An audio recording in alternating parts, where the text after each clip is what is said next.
คือบ่เอาตุกลงคนเลยเนาะเอาตุกลงได้บ่พี่กับโต๊ะปีกเลยเอาพี่เลยบ่ได้บ่ได้อ๋อมาเบิ่งแบบ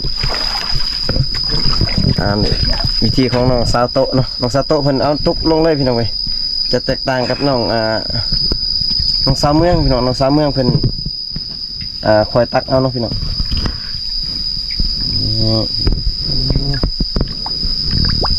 ชิลองไปต้มเลยบ่เนาะอันนั้นเอาเมื่อกินเลยบ่อ๋อกินแบบเย็นๆเลยเนาะเนาะ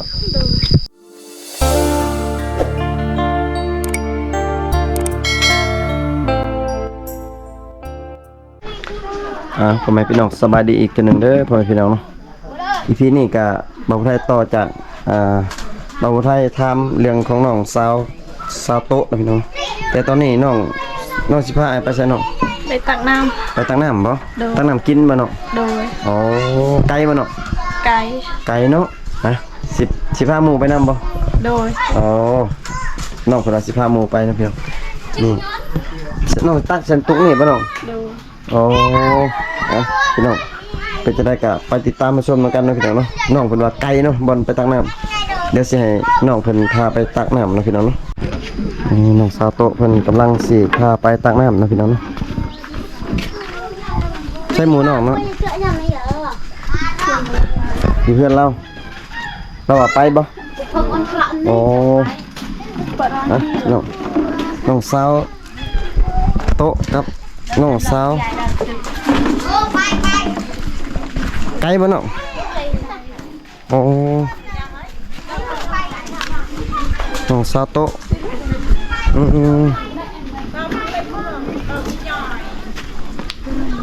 สบายดีน้องสบายดีชื่อยังนี่ชื่อเมืองโดยชื่อเมืองโอ้เมืองน้องเพิ่นบ่โดยน้องสาวเพิ่นสิพาไปตักน้ำนะพี่น้องสองสาวเพิ่นโอ้มีแต่ผู้งามพี่น้องเอ้ยสาวบ้านนี้มีแต่ผู้งามเนาะเนาะงามบ่ทุกคนบ่เนาะฮะพี่น้องสองสาวเพิ่นพาบ่าวไทยไปตักน้ำพี่น้องเอ้ยชิน้องเฮ็ดชิน้องอยู่บ่นี่เรียบแนมเฮ็ดอยู่บ่เนาะเฮ็ดเนาะงามอยู่บ่เนาะงามอยู่บ่น้องเฮ็ดงามอยู่บ่งามเนาะโอ้พี่น้องสองสาวเพิ่นพาไปตักน้ำนะพี่น้องตักน้ำกินแม่นบ่เนาะเอาพี่น้องไปเบิ่งน้องสาวเพิ่นตักน้ำพี่น้องตุกนี่ก็แม่นตุกลีนแม่นบ่นี่เนาะตุกลีนเนาะเพราะว่าน้ำมันเครื่องรถไทยพี่น้องรถต๊อกเนาะเวลาเพิ่นเอาไปใส่รถแล้วก็เพิ่นก็มาล้างเนาะล้างแล้วก็ใส่ไว้เฮ็ดตุกน้ำดื่มนี่แหละพี่น้องเพราะว่าอยู่ในเขตกระเจ้านี่เขาจะใส่แบบตุกน้อยๆนี่แหละเนาะ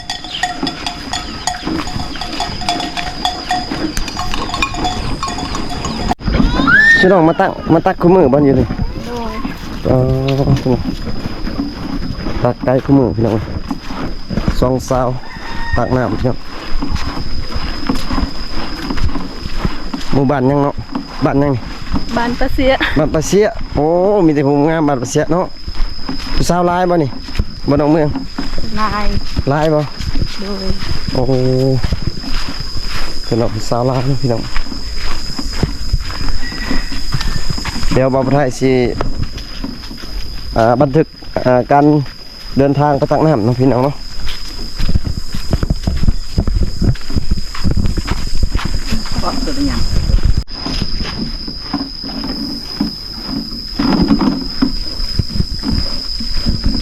ห่อนเนาะอากาศห่อนพี่น้องเว้ยไปตักน้ำกินในยามเศร้าๆเนาะพี่น้องอากาศกำลังขึ้นเนาะเพราะว่าตอนเช้าเพิ่นจะได้ไปตักน้ำเนาะหรือว่าตอนแรงตอนเช้ากับตอนแรงนี่แหละพี่น้องเว้ยเพิ่นจะได้ไปตักตลอดเนาะพี่น้องตุ๊พี่น้องเดินทางไกลเลยพี่น้องบ่าวไทยก็บ่ฮู้ว่าเส้นทางมันไกลปานนี้เนาะพี่น้องถ้าผมจับไกลนี่เอารถจักรมาก็ให้น้อง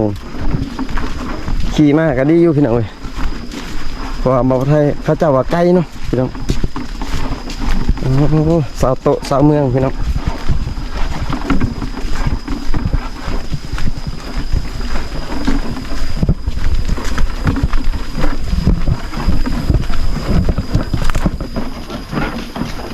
โอ้ตกกระจนไทยพี่น้องไกลเติบ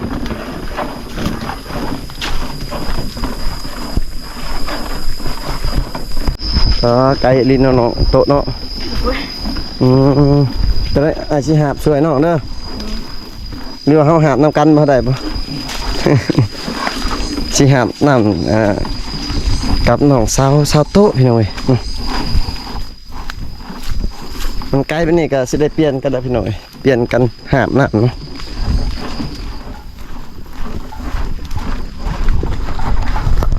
พี่น้องเอ้ยหลังจากเดินทางไปสู่หอมน้อยก็ออกมาสู่หอมใหญ่พี่น้องเดินทางใส่เส้นทางใหญ่เนาะพี่น้องโอ้กระจำตั้งน้ำเนาะนี่แสดงว่าหมู่บ้านนี้มาเอาน้ำอยู่ในเบิดบ่ นั่นแหละ โอ้ มีน้ำกินเลย เพราะว่าเขาเจ้ามาตักน้ำอยู่นี่เบิดพี่น้องบ้านยังแน่นี่มาตักน้ำอยู่นี่บ้านไปเชียน้อย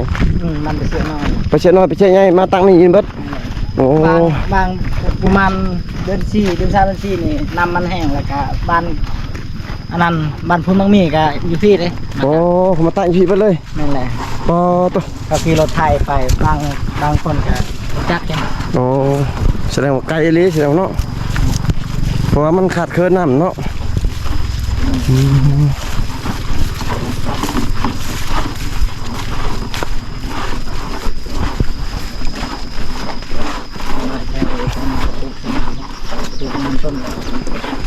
ส่วนหลายเขาเจ้าก็จะปลูกมันเป็นอาชีพเสริมนะพี่น้องนะ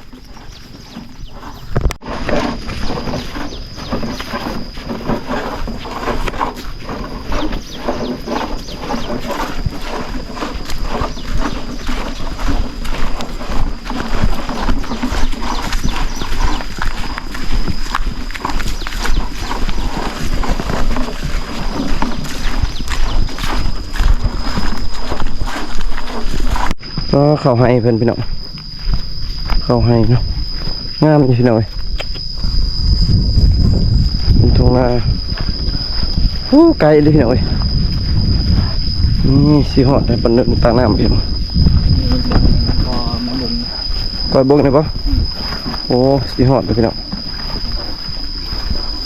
ตาน้องสาวเพิ่นมาตางน้ำพี่น้อง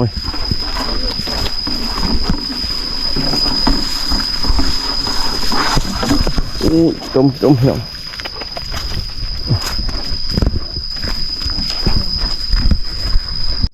หอดแล้วพี่น้องเอ้ยอันนี้ก็เป็นน้ำสร้างเนาะพี่น้องน้ำพระเจ้ากินจากบ้านก็มาตั้งน้ำนี่ก็ อยู่นี่บ่อยู่นี่2 บ้าน 2 บ้าน เย เนาะ อะน้อยกับมันคิดไง อ๋อ แต่ว่าน้ำทางพุ่นกับ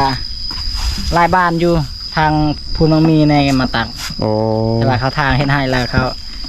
เอายา โอ้ เอานั่นยาฉีดเห็นฉีดยาละกินบ่ได้เลยมันตักอยู่พี่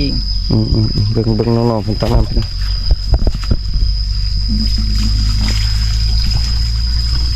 เมื่อยปะเนาะเมื่อยเนาะโอ้เมื่อยพี่น้องเมื่อยเป่าไทยกับเมื่อยเลยย่างมัน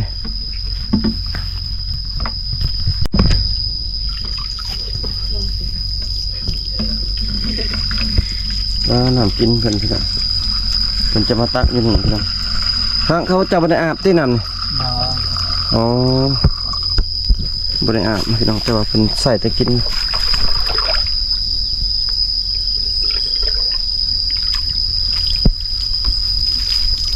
ตักของไฟของลาวติอ๋อเพิ่นว่าตักของไฟของลาวเนาะน้องสาวเมืองตักแล้วก็น่าจะเป็นของน้องสาวโต๊ะแล้วบัดนี้เนาะพี่น้องคิวไฟคิวลาวเนาะพี่น้องน้องสาวเมืองนี่ยังโสดอยู่บ่น้องฮะโสดอยู่โอ้พี่น้องยังโสดอยู่พี่น้องเอ้ยโอ้เคยลบผู้บ่าวบ่น้องบ่เคยแม่นบ่เคยน้อยหรือบ่เคยหลายบ่เคยหลายบ่เคยเลยบ่ บ่เคยเลย บ่เคยเลยโอ้ปีได้ละสิเคยลมผู้บ่าว บ่จักเลย ยังบ่ฮู้เลยเนาะโอ้พ่อแม่พี่น้องเพิ่นว่ายังบ่ฮู้ว่าปีใดสิลมผู้บ่าวเนาะพี่น้อง FC ท่านใดอยากลมก็สามารถลมน้องได้เนาะพี่น้องมี2ทางติดต่อบ่น้องมีน้องลินยังลินเฟซบ่ มี น้องลินเฟซบ่ โดย เฟซชื่อเฟซน้องนั่นแหละก็ น้องมือใส่ น้องเมือง น้องเมืองสายยิน โอ้น้องเมืองสายยิ้มเฉพาะดอกน้องยิ้มตลอด เนาะเฉพาะน้องยิ้มตลอดเห็นน้องยิ้มตลอดเลยน้องพี่น้องน้องเมืองสายยิ้มพี่น้องตัวลาวหรือตัวไทยน้อง ลาว ตัวลาวเนาะFC ท่านใดสนใจก็อยากติดต่อหาก็ทักหาบ่าวไทยเด้อพ่อพี่น้อง ทุกคนจังอยู่บ่ครับ โอ้มาตักถุงมือบ่อยู่นี่เนาะ ตักคุม โอ้ขี่รถมาบ่ ดีรัดมา ย่างมาบ่หรือว่าขี่รถ บางทีก็ขี่รถบางทีก็ย่าง อ๋อบ่ย่านโจรมาย่างมามันไกลนี่บ่ย่านบ่น้อง ย่าน ระวังนะระวังโจรเขาลากเข้าป่าเลยเนาะมาไกลเป็นไกลแห้งเลยพี่น้องแต่ว่าบางมื้อก็ขี่รถน้องพุ่นล่ะมาก็มาอันกับหมู่ติน้องเวลามาตักก็บ่ได้มาคนเดียวติ กระมู อ๋อเคยอยู่บ่มาผู้เดียวเคยบ่ บ่เคย คิดว่าเคยบ่าวไทยสิสั่งโจรมาเผาอยู่นี่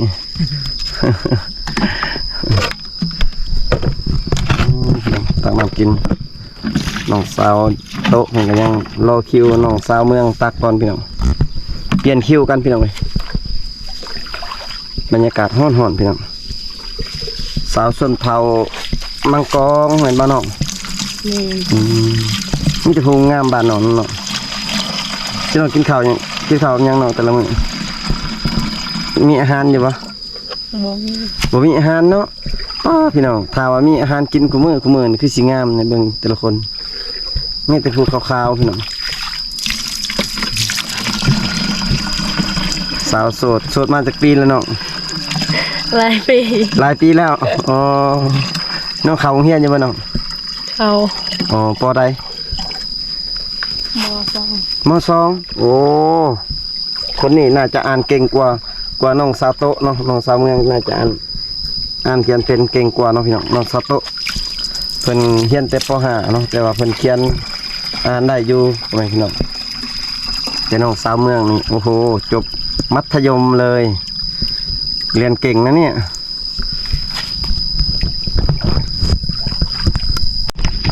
ตัวสิแลแล้วบ่ของน้องยังจะตุกเนาะ สอง ยังสอบตุกบ่โอ้อันนี้บ่ของน้องบ่ลืมกันบ่นี่คือว่าอันนี้คือกันนี่บ่ลืมกันบ่น้อง บ่ลืม บ่ลืมเนาะแฟนไผแฟนเนาะแฟนไผแฟนลาวเนาะ โดย ชื่อแฟนตัวเองอยู่ดิ ชื่อ เออ ถ้าเป็นแฟนก็เฮาชื่อได้อยู่เนาะแฟนของไผของลาวเนาะบ่สามารถใส่รวมกันได้ติเนาะโอ้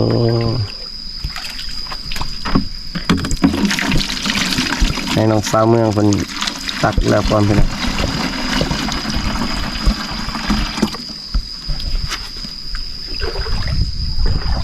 ของพื้นเนี่ย น้องสาวเมืองเยือนน้องจักคนเนาะ 7 คน 7 คนทั้งพ่อทั้งแม่บ่ โดย แสดงว่าลูกนี่5 คนแม่นบ่น้องเมืองหึ เว้าผิดแล้ว บ่ผิดแล้ว ลืม จักคน 6 คน 6 คน6 คนทั้งพ่อทั้งแม่บ่ โดย แสดงว่าซ้ำกันกับน้องโต๊ะเนาะ โดย น้องโต๊ะก็6 คนเลยนี่แต่ว่าน้องเมืองก็6 คนพี่น้องผู้หญิงจักคนน้อง สอง โอ้โอ้แสดงว่ายิง2ชาย2เนาะ โดย โอ้แบ่งเป็นได้นี่พอน้อง เราวางแผนโอเคได้น้องยิง2ชาย2พอดีเลยเนาะ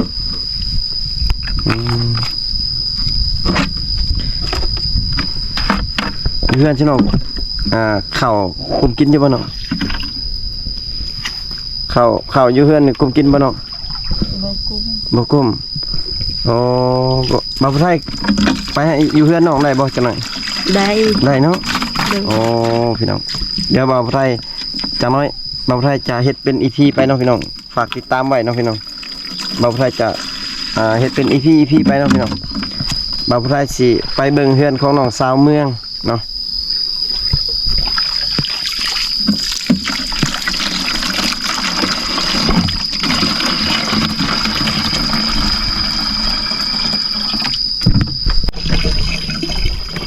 ตุกสุดท้ายเนาะเนาะแม่นบ่ตุกสุดท้ายพี่น้องเดี๋ยวจะให้น้องซาโตะเพิ่นตัดต่อไปนะพี่น้อง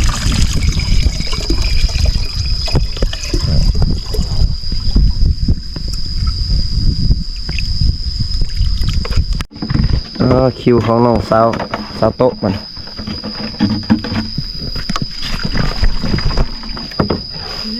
คือบ่เอาตุกลงคนเลยน้องเอาตุกนั่งได้บ่ เท่กับโต๊ะ ปีกเลย ปีกเลย บ่ได้บ่ ได้ เอามาเบิ่งแบบวิธีของน้องซาโตะเนาะน้องซาโตะเพิ่นเอาตุกลงเลยพี่น้องเว้ยจะแตกต่างกับน้องสาวเมืองพี่น้องน้องสาวเมืองเพิ่นคอยตักเอาเนาะพี่น้อง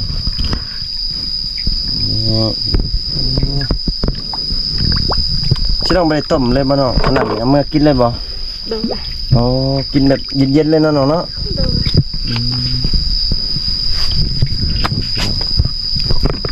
น้องซาโตะ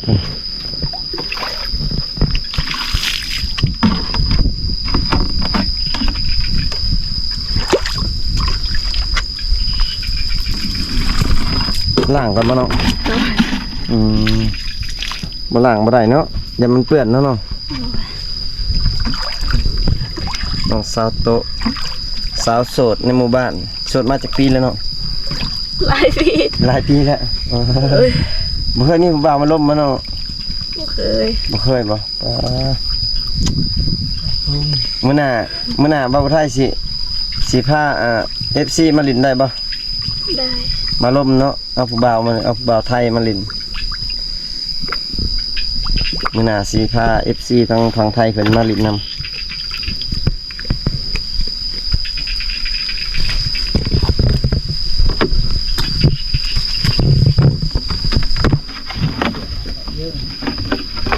ทำในไทยเจ็บหน่อยเจ็บเพิ่มเดินก่อน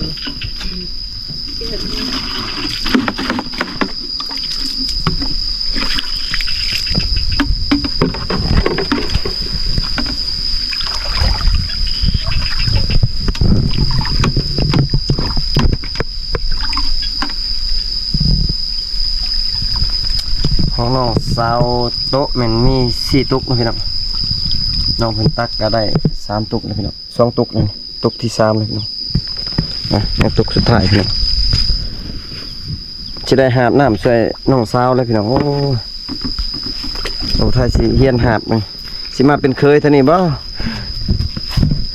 มาเป็นเคยบ้านนี้ได้บ่น้อง ได้ ได้บ่โอ้พี่น้อง14ท่านใดอยากมาเป็นลูกเคยก็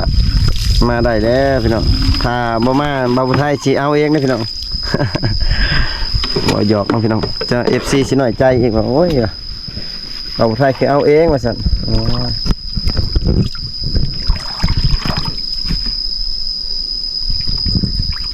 ตุกสุดท้ายมาเนาะ โดน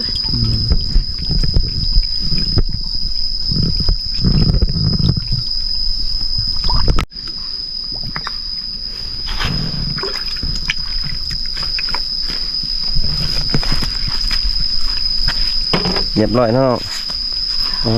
แล้วนะพี่น้อง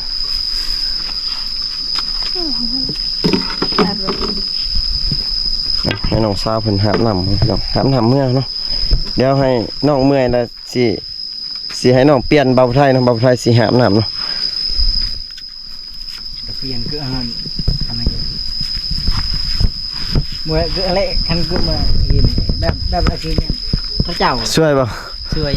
หาบช่วยเนาะ นั่นแหละ เบาเรื่องกับเบาไทยก็สิหาบน้ำช่วยน้องจังได๋เนาะให้น้องหาบไปก่อนพี่น้องใส่เวียกน้องก่อน แล้วก็สิให้น้องเปลี่ยนเนาะตอนนี้กำลังสิกลับพี่น้องโอ้อากาศก็ร้อนเนาะพี่น้องสิได้กลับก่อนพี่น้องน้องเพิ่นมาตักน้ำอยู่นี่ทุกๆมื้อเนาะพี่น้อง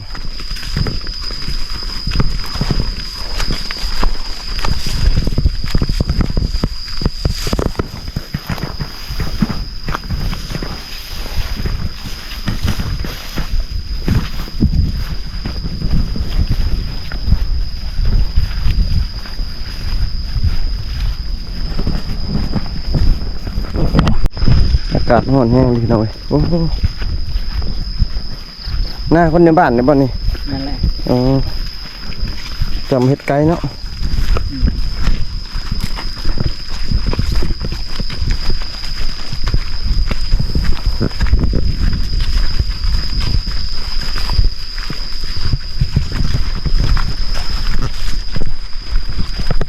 แล้วตัวเดี๋ยวอากาศร้อนแห้งพี่น้องเป็นยากมากไกลเติบเพื่อนน้องๆก็แต่ละมื้อก็คือสิสู้อะไรน้องพี่น้องเนาะแต่ว่า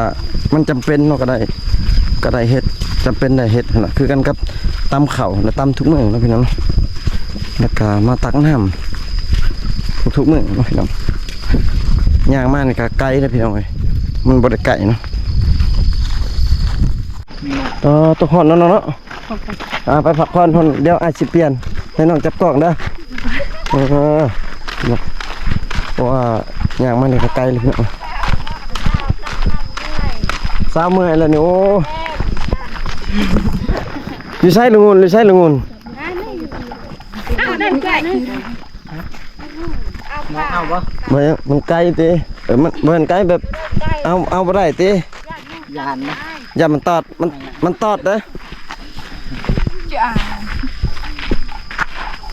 เมื่อยบ่เนาะเมื่อยเนาะมาเข้ามาเพิ่นอาสิหาบน้ำตัวหน่อยมา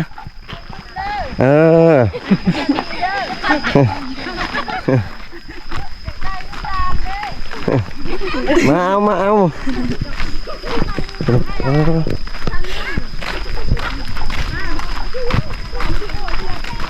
น้องๆเพิ่นจะหาบน้ำมาไกลนะพี่น้องกอดแดดน้องเข้าไปนะพี่น้องเดี๋ยวเราถ่ายสิเปลี่ยนหาบน้ำนะพี่น้องมาเปลี่ยนน้ำน้องป๊อพี่น้องมาจับกล้องให้ถ่ายเอาเด้อเห็นบ่มาเห็นบ่เห็นปลาเลิกน้ำเด้อพี่น้องถามมากันพี่น้องเลยตัวมันสักเดียวพี่น้องมาก่อนเลยก็ได้ไอ้พ่อเอามาดิ เป็นเกาะมา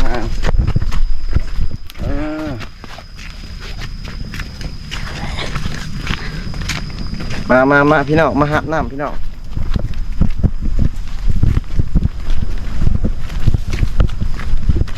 หาบน้ำช่วยน้องสาวสาวเมืองกับน้องสาวโต๊ะพี่น้องเลยสาวโต๊ะเนาะ น้ำปลาเรา โอ้ตุ๊กเลือดแตกน้องพี่น้องมื้อนี้ได้มาหาบน้ำช่วยน้องว้ยมันคือแกงใช่ไหม เคยหาเป็น แม่พอแล้วเนาะโอ้เรือแตกออกไปเลย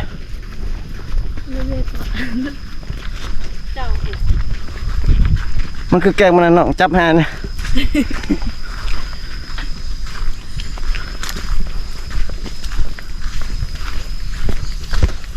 ต่อ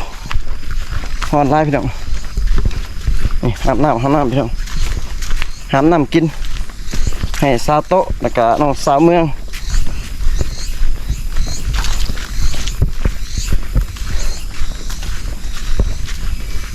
หอนไล่พี่น้องมันนี่ไอ้มา4 คนพี่น้องเลยมันมา3 คนมาตักน้ำเนาะอยู่ป่าพี่น้องไกลตัวเปลี่ยนให้น้องๆเพิ่นเปลี่ยนอีกพี่น้องเว้ยบ่ไหวมันแกล้งเนาะบ่คือน้องๆเพิ่นเขาเจ้าสิ้นเคยเลยพี่น้องมันบ่แกล้งเนาะฮ้อนเนาะบ่แพ้เสร็จบ่แพ้เสร็จเถื่อตัวน้องย่างไว้พี่น้องเว้ยเจ้าเคยย่างเนาะ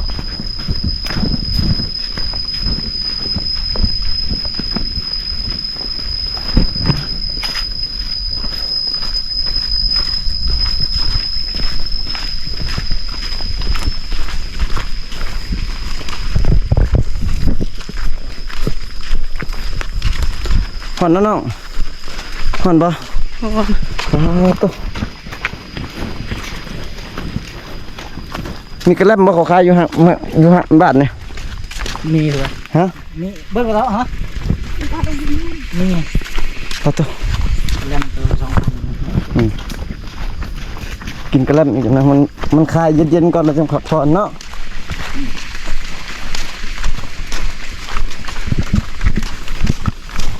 เอาตัวพี่น้องขากลับพี่น้องหามน้ำใกล้ๆพี่น้อง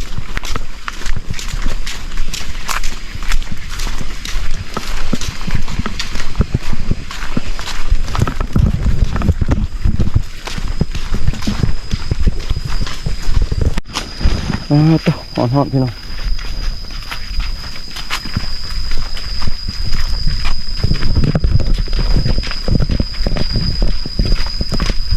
หอนแล้วเนาะมาซีวีให้บอกถ้าซีวีให้บ่หอนบ่เย็นซับพี่น้อง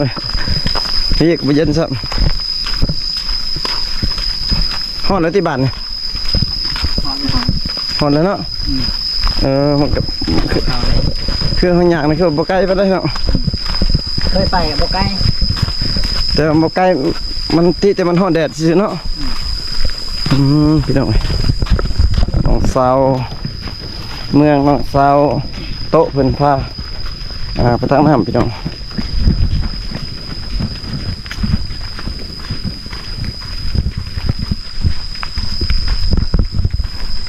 เชื่อของนอนนำกันบ่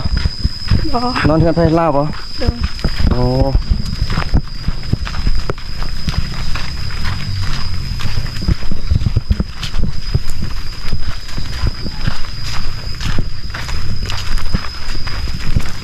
คลิปนี้ก็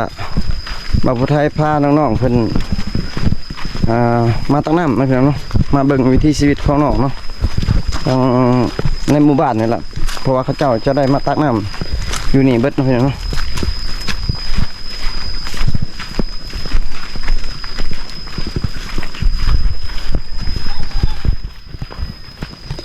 ตอนนี้ก็มาฮอดหมู่บ้านของน้องแล้วพี่น้องเนาะฮอดหมู่บ้านของน้องแล้วบ่าวไทยก็สิได้พอปิดคลิปไว้ชั้นนี้ก่อนนะพี่น้องเนาะรอถ้า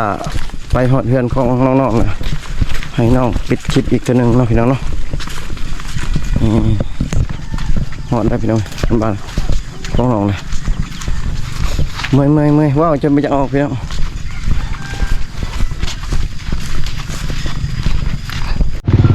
มาหอดบ้านของน้องกันพี่น้องเพราะว่าพระเจ้าขายเครื่องอาจจะเป็นขายเครื่องมือสองนะครับ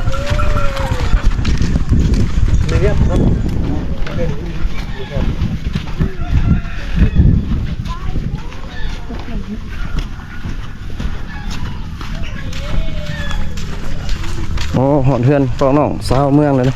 นี่เป็นเพื่อนของน้องมันเนาะ โดย อ๋อจะได้ไอมาหาเด้อ โดย โอเคพี่น้องเบาไทยกะสิ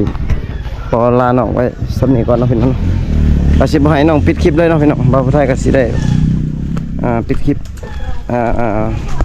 ไว้เพียงสำนีก่อนเนาะพี่น้องเนาะเพราะว่ามันไกลแห้งดิพี่น้องโอ้พอจะไปเอาออกไปเลยไกลมันฮ้อนเนาะน้องก็ยังไปตักน้ำเบาไทยเนาะพี่น้องพี่น้องเบาไทยก็สิขอปิดคลิปไว้เพียงเท่านี้ก่อนเนาะผิดพลาดไปก็ได้ก็ขอโทษขออภัยเนาะเจอกันคลิปหน้าเด้อพ่อพี่น้องเนาะบ๊ายบาย